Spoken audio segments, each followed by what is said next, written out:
शेळकेंनी जरूर संपूर्ण महाराष्ट्राचा दौरा करावा असं म्हटलेलं आहे सुप्रिया सुळे यांनी। सुनील शेळकेंच्या आव्हानाला सुप्रिया सुळे यांनी हे प्रतिआव्हान दिलंय। पुरावा द्या अन्यथा पवार खोटं बोलले असं राज्यभर सांगणार सुनील शेळकेंनी शरद पवारांना हे आव्हान दिलेलं होतं आणि त्यावर आता सुप्रिया सुळे यांनी हे प्रत्युत्तर दिलंय। दादागिरी केली, कुणाला दम दिला किंवा कुणाला फोन करून सांगितलं की साहेब मावळ तालुक्यात येत आहेत, आपण जाऊ नका, असा एक तरी व्यक्ती आपण उभा करावा।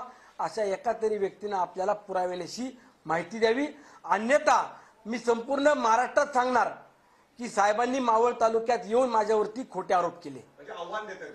नक्कीच मी साहेबांना ज्यांनी कोणी माहिती दिली त्या माहिती देणाऱ्या व्यक्तीनं साहेबांना एक तर पुरावे द्यावेत, नाहीतर साहेबांनी जे वक्तव्य केलं ते माझ्या बाबतीत खोटं केलं हे सुद्धा साहेबांनी सांगितलं पाहिजे किंवा मला माहिती देणाऱ्यांनी चुकीची माहिती दिली।